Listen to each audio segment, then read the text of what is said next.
Oke,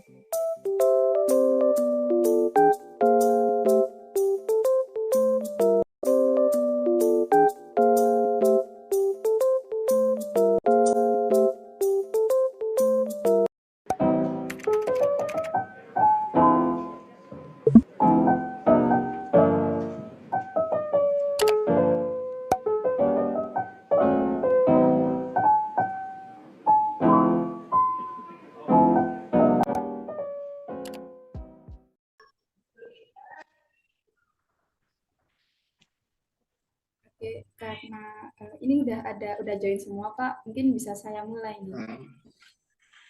Iya, berarti kelompoknya tiga orang, 1, 2, 3. Iya, 3 orang. Oke, assalamualaikum warahmatullahi wabarakatuh. Selamat pagi semuanya. Waalaikumsalam warahmatullahi wabarakatuh. Ya, selamat pagi Pak Dokter. Di sini sebelum kita mulai wawancara kali ini, saya ingin memperkenalkan diri terlebih dahulu. Di sini saya Anita Yulia Rahayu dan teman saya. Saya Zian Alfiana.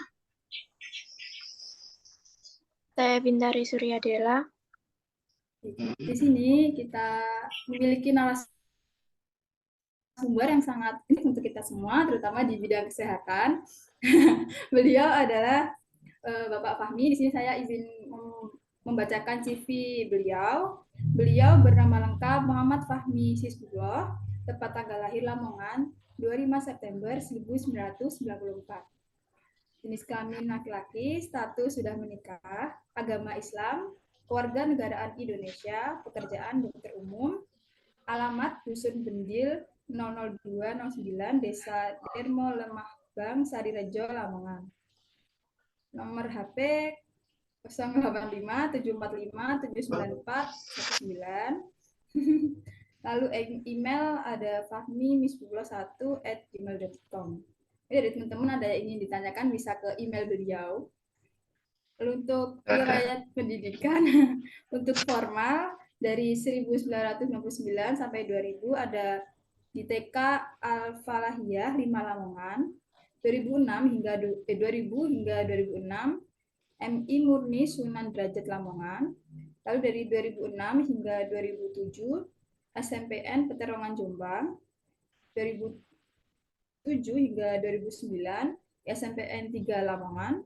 2009 hingga 2012 ada di MAN 1 Lamongan. Lalu 2012 hingga 2016 beliau mengenyam di S1 Pendidikan Dokter Fakultas Kedokteran UMM. Lalu 2016 hingga 2018 profesi dokter Fakultas Kedokteran UMM. Untuk non formal beliau dari 2011 hingga 2012 berada di Genta English Course Grammar Program. Lalu 2011 hingga 2012 juga di program setara D1 Teknologi Informasi dan Komunikasi ITS.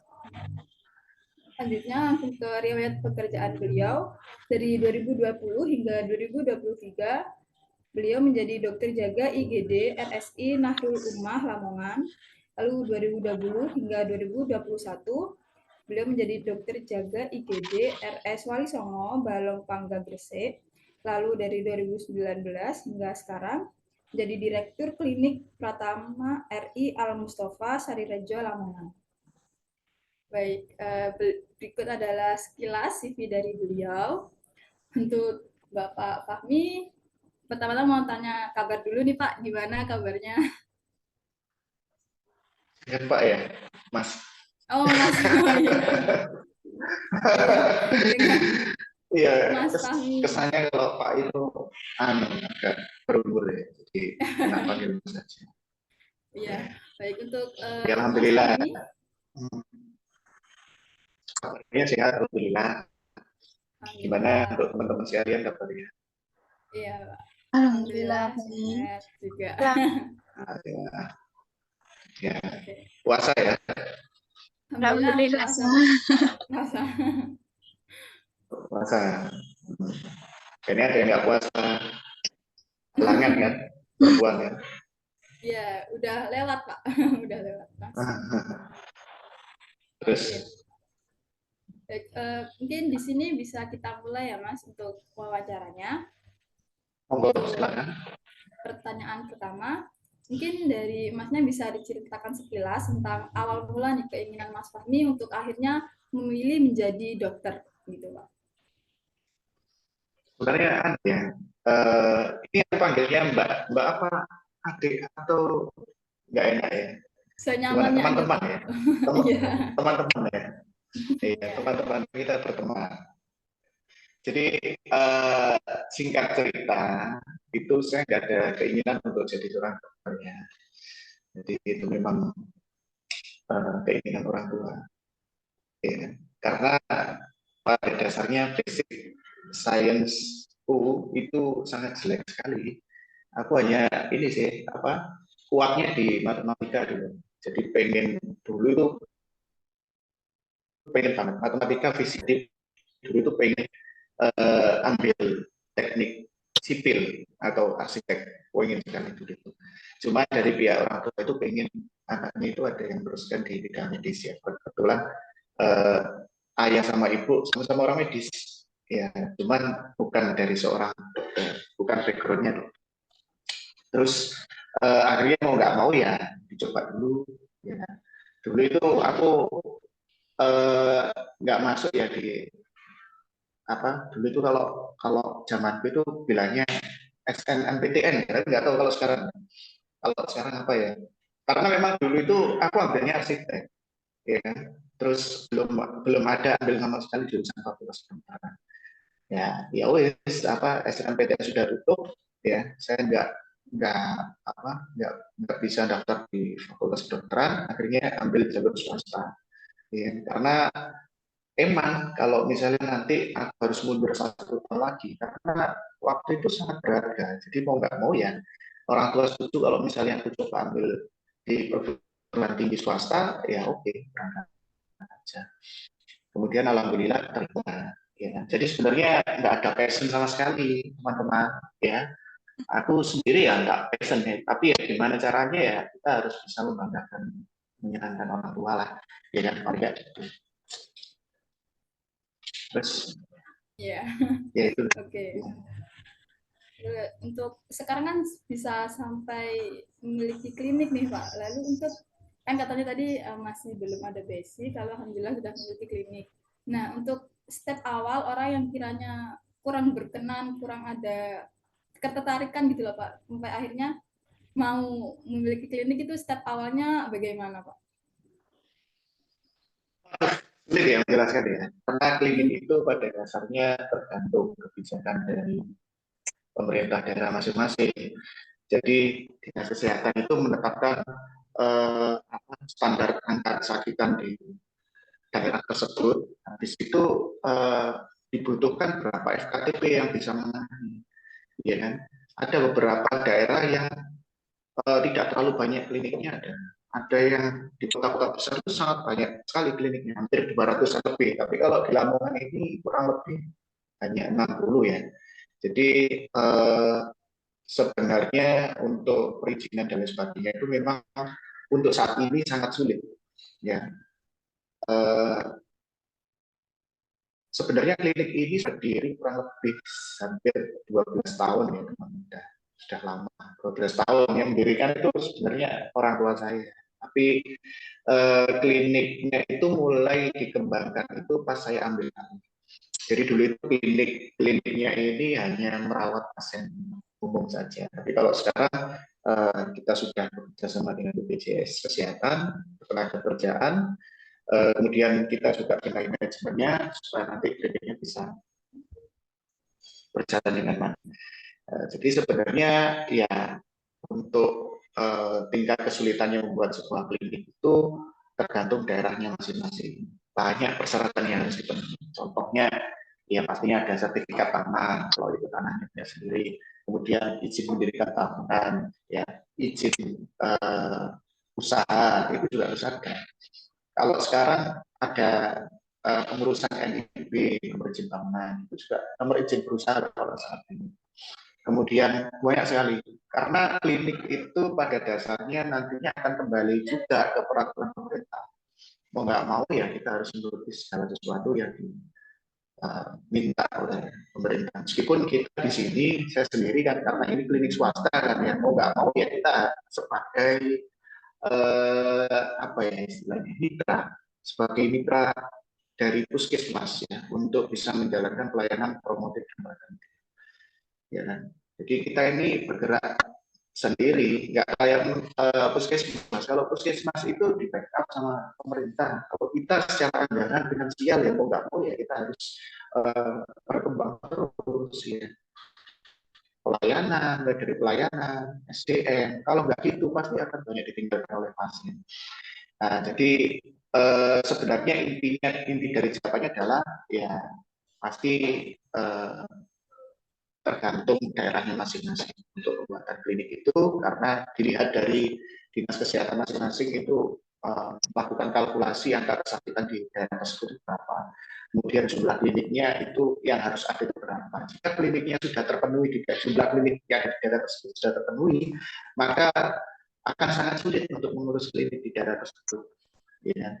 Jadi kalau klinik ini kan sudah lama ya, kemungkinan untuk pembuatan baru ya pasti sulit. Kalau kita izin awal ya mudah. Karena dulu nggak ada yang ini, ada yang buat klinik.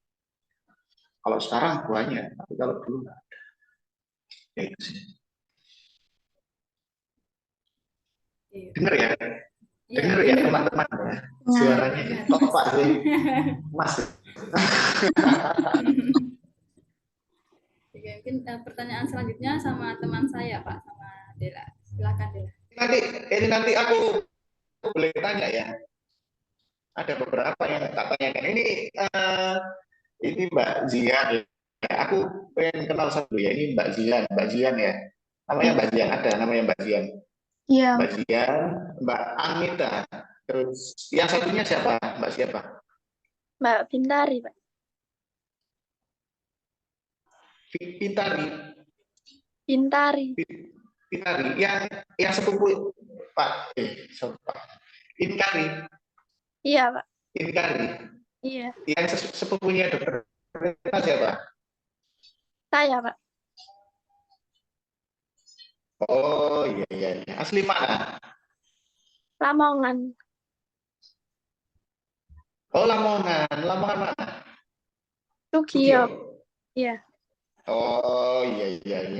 Ya nanti ada beberapa hal yang ingin saya tanyakan ke teman-teman. Ini semua D3 gizi, ahli gizi semua. Satu, Pak. Satu, Pak. S1. Oh S1 ya.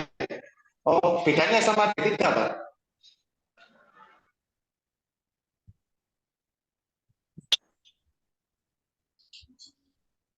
Bedanya apa? Ada profesinya? Ada magangnya berarti?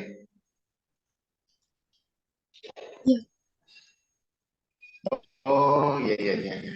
Yes, lanjut. Nanti ada yang tanyakan soalnya. Repotan sekarang ahli gizi susah banget. Banyak dibutuhkan. Pas ya. Klinik sekarang itu banyak butuh ahli gizi untuk kebutuhan akreditasi. Cuma dari kalau organisasi profesinya apa ya? Gizi itu Perdagi ya.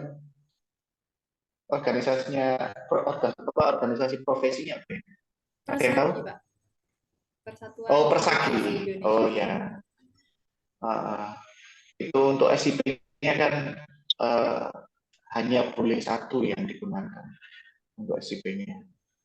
Nah itu untuk pemerataan ahli gizi ya di Indonesia ya nggak ya pasti ya kurang lah ya nggak bisa membackup semua ya. Lanjut, boleh dikat ya nanti ya, sekedar selingan. Terus Untuk modal utama membangun usaha bagaimana ya, Dok? modalnya tekad ya kan, tekad yang kuat. Nah, ya intinya tekad yang kuat itu untuk membangun sebuah usaha itu kita nggak hanya bermodalkan uang. Kalau misalnya kita modalnya cuma uang aja, tapi tidak ada backup dari semangat dan kepercayaan diri, itu nggak akan bisa terbangun itu sebuah usaha. mau diapain uang ini kan nggak tahu juga kan. Ya, dan memang untuk usaha itu sebenarnya kan kita nggak boleh terlalu terburu-buru. Ya, ini kalau usaha secara universal ya. Kalau kita ini kan di bidang jasa ya, jasa kesehatan, jasa pelayanan medis ya. Istilahnya kan gitu. Ada usaha-usaha lain ya, yang menawarkan barang, kemudian ya barang, ada yang jasa selain medis ya. Pasti modal utama adalah tekad yang kuat. Kemudian ketika ada dan finansial yang memadai, insya Allah bisa untuk membangun sebuah usaha.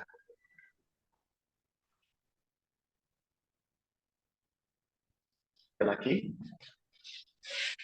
Dan untuk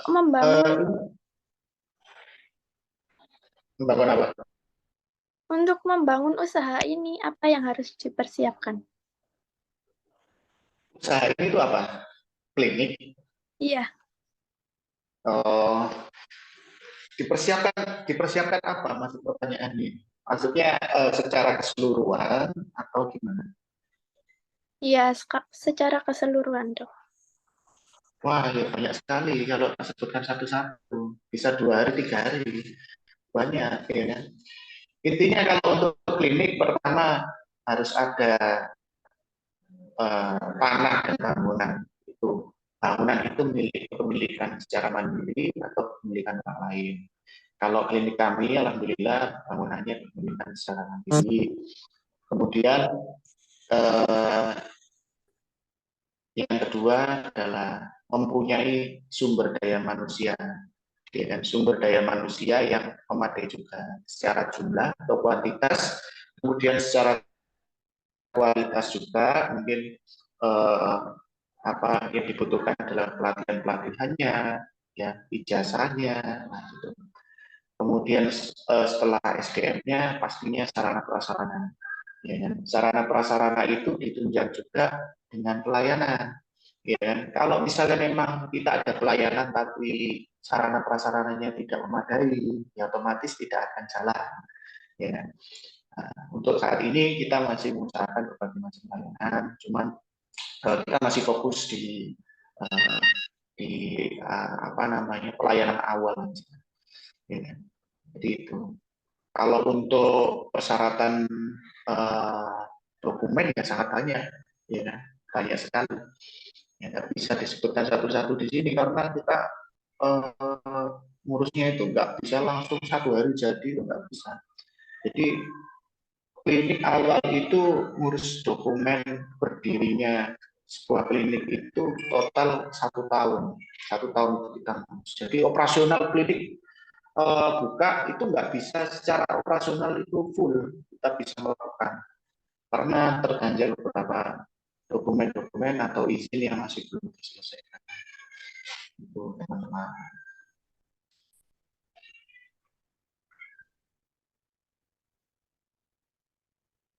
Untuk pertanyaan selanjutnya ya, Dok. Kenapa Dok membuka klinik? Itu kenapa kita membuka klinik? Terus enaknya selain klinik buka apa ya?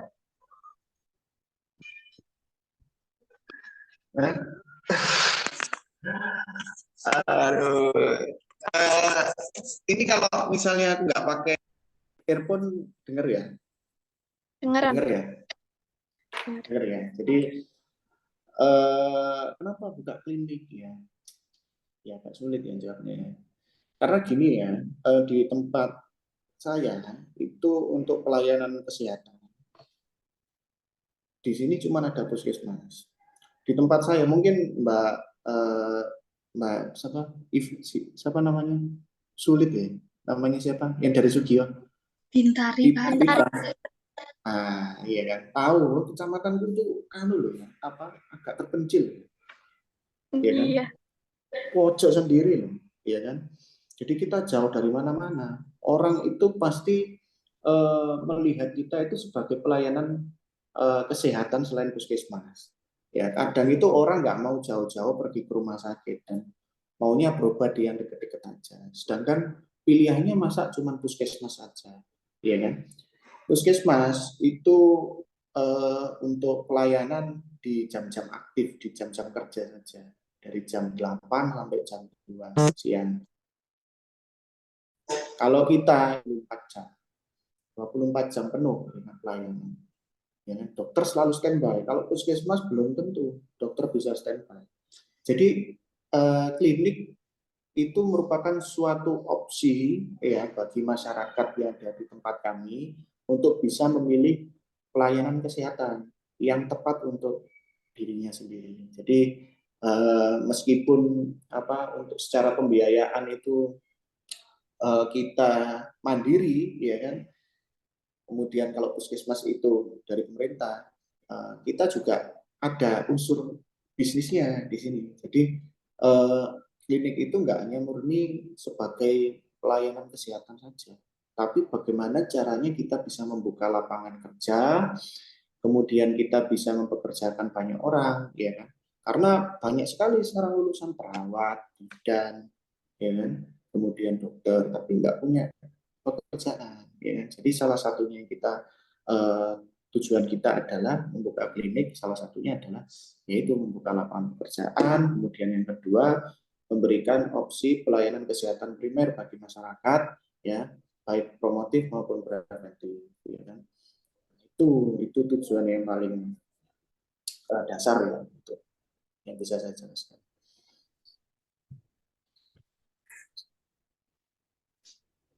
Apakah dokter besarkan klinik?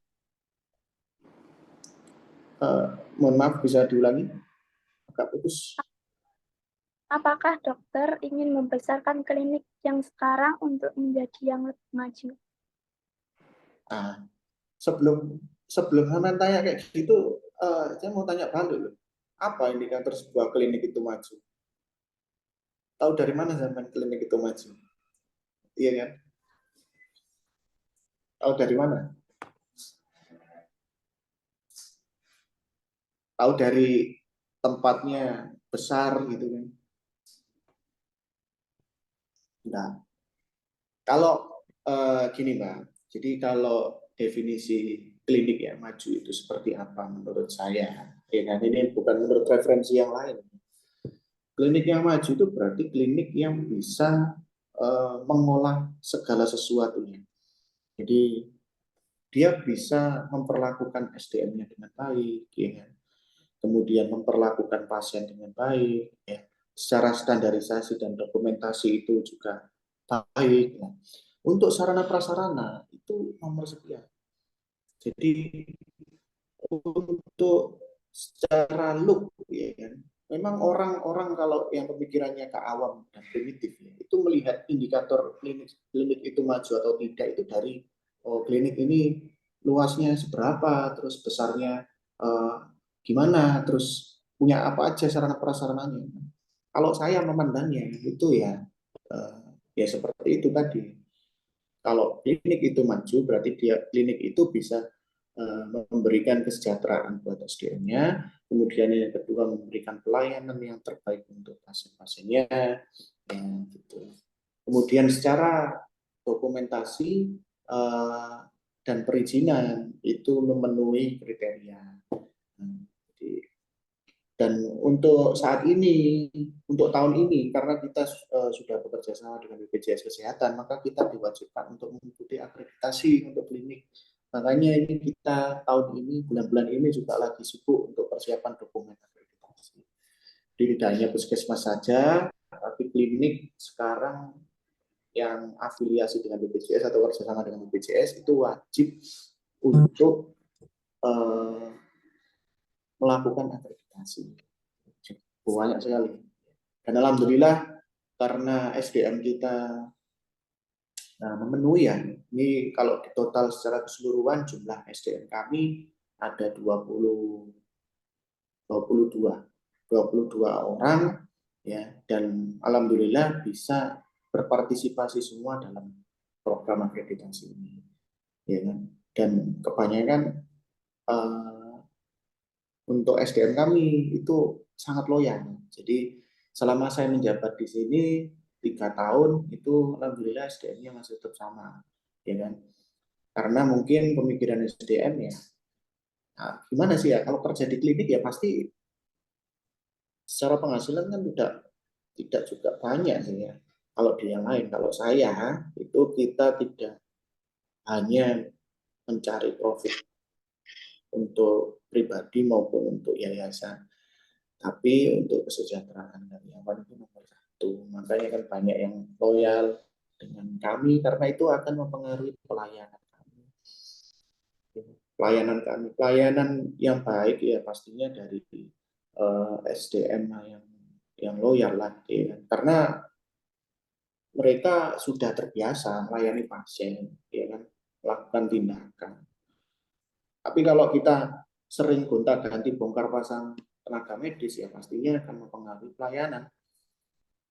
Jadi itu ya Mbak ya. Intinya apa ya? Itu tadi pertanyaannya apa sih? Lupa aku sampai.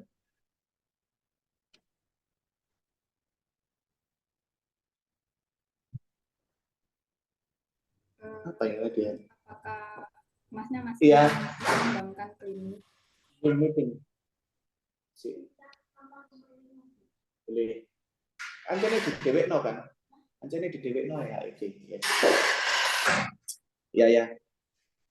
Apa? Lupa aku.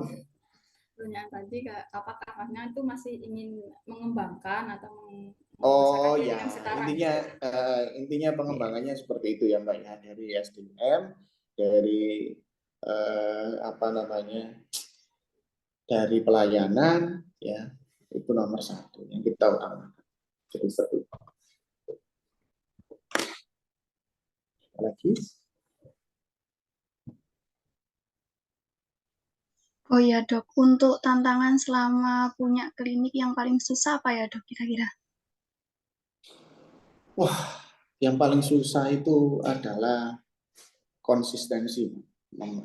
Ya konsistensi. Konsistensi itu dalam hal pelayanan.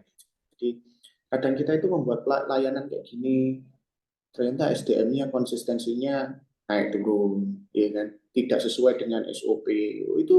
Itu benar-benar jadi tantangan yang sangat berat buat kami selaku manajemen, ya kan? Bagaimana cara kita itu melakukan, kalau di perusahaan-perusahaan itu quality control ya namanya. Jadi kita itu harus melakukan evaluasi kinerja terhadap pelaksana. Itu yang paling susah, ya kan? Karena kadang itu kembali lagi ke sifat dasarnya manusia ya kan? Balik lagi ke pribadinya dan personalnya masing-masing. Ada yang bisa diatur, ada yang nggak bisa diatur. Nah itu yang susah. Ya, menurutku itu yang paling susah.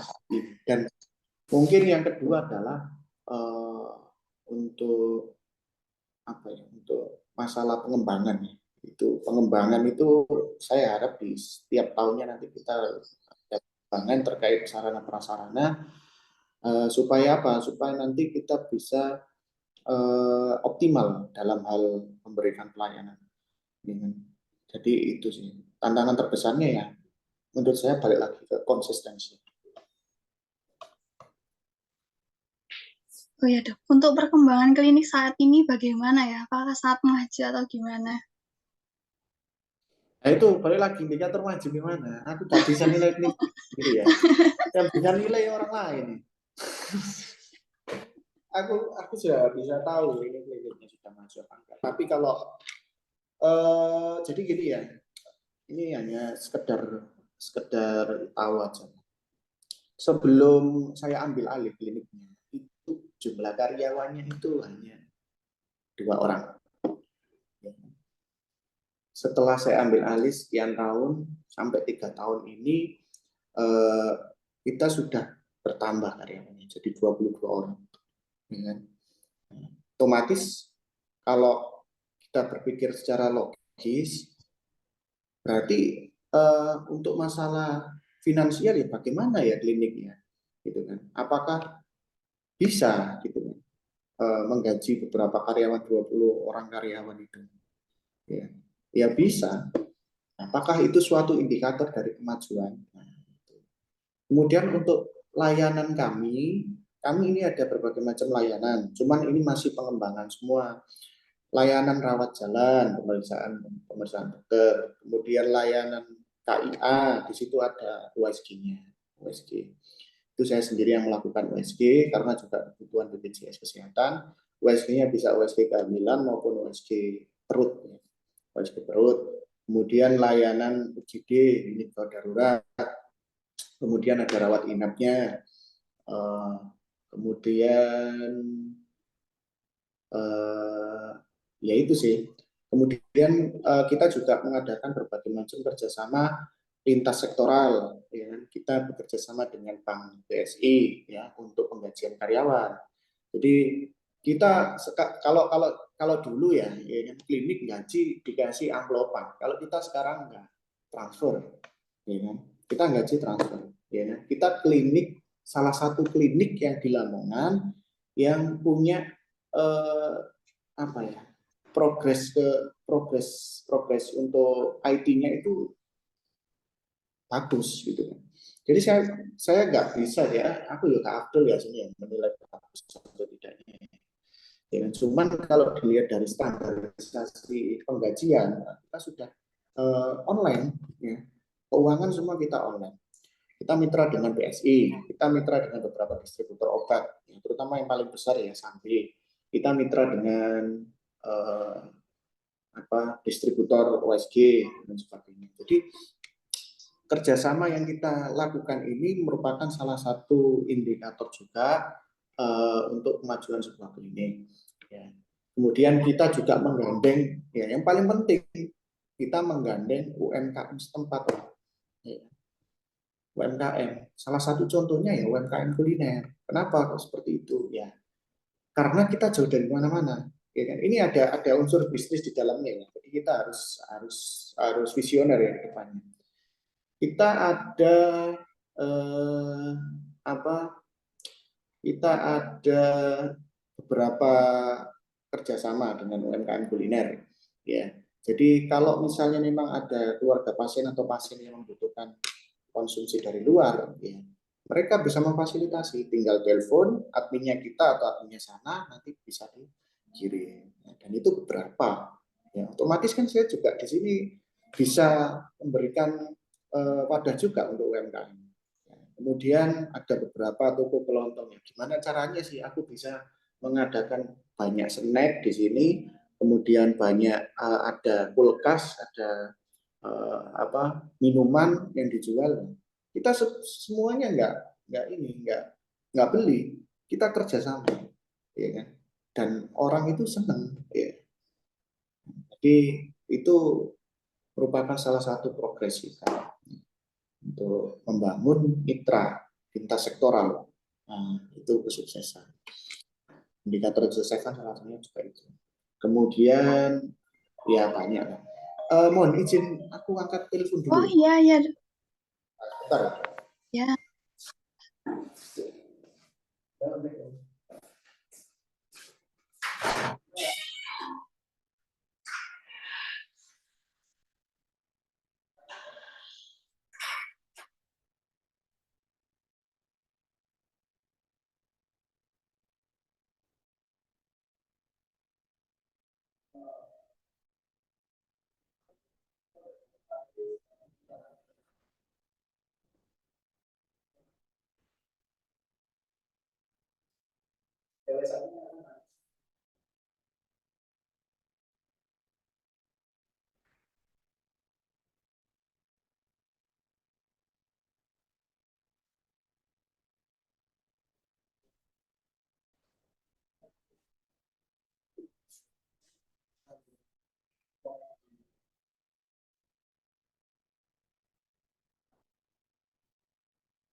Ya. Tuh, temennya satunya kok nggak ada.